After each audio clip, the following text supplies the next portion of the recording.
If the factory system were to prevail, declared one witness in 1806, it will call all the poor laboring men away from their habitations and their homes into factories, and there they will not have the help and the advantage from their families which they have had at home.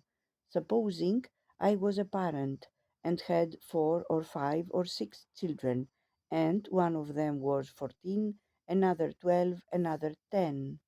If I was working with my family at home, I could give them employment, one to wind bobbins, another to work at the loom, and another at the jenny. But if I go to the factory, they will not allow me to take those boys, but I must leave them to the wide world to perish. By contemporary standards, this was arduous, even brutal. In all homes, girls were occupied about the baking, brewing, cleaning, and chores. In agriculture, children, often ill clothed, would work in all weathers in the fields or about the farm. But when compared with the factory system, there are important qualifications. There was some variety of employment, and monotony is peculiarly cruel to the child. In normal circumstances, work would be intermitted. It would follow a cycle of tasks, and even regular jobs like winding bobbins would not be required all day unless in special circumstances, such as 1 or 2 children serving 2 weavers.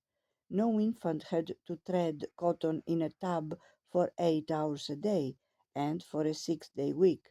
In short, we may suppose a graduated introduction to work with some relation to the child's capacities and age, interspersed with running messages, blackberrying, fuel gathering, or play.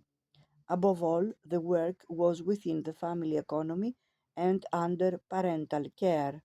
It is true that parental attitudes to children were exceptionally severe in the 18th century, but no case has been made out for a general sadism or lack of love. This interpretation is validated by two other circumstances: the persistence in the 18th century of games, dances, and sports which would have been scarcely possible if children had been confined for factory hours, and the resistance of the hand workers to sending their children into the early mills, which was one cause for the employment in them of pauper apprentices. But it was not the factory only, nor perhaps mainly, which led to the intensification of child labor between 1780 and 1830. It was first the fact of specialization itself, the increasing differentiation of economic roles, and the breakup of the family economy, and second, the breakdown of late 18th century humanitarianism and the counter revolutionary climate of the wars, which nourished the arid dogmatisms of the employing class. We shall return to the second point.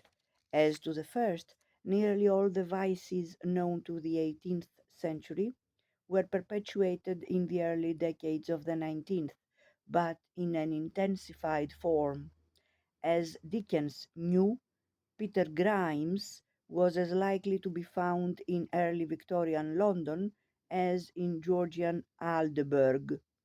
The reports of the Children's Employment Commissions of 1842 showed new model boards of guardians in Staffordshire, Lancashire, and Yorkshire, still getting rid of pauper boys of 6, 7, and 8 by apprenticing them to colliers with a guinea thrown in for clothes.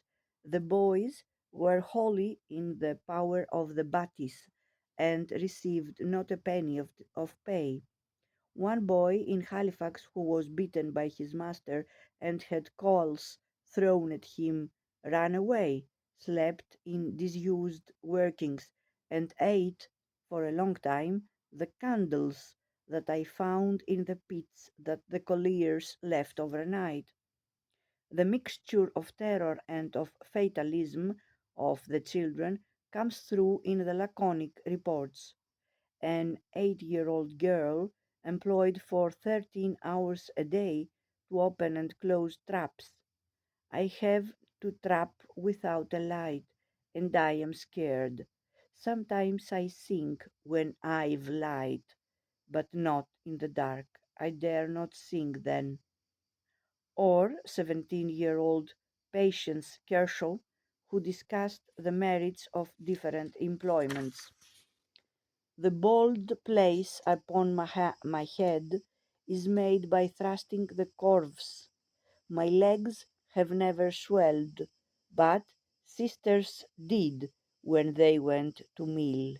I carry the corves a mile and more underground and back. They weigh 3 kWt. I don't know what this is. The jetters that I work for are naked except their caps. Sometimes they beat me if I am not quick enough. I would rather work in mill than in coal pit.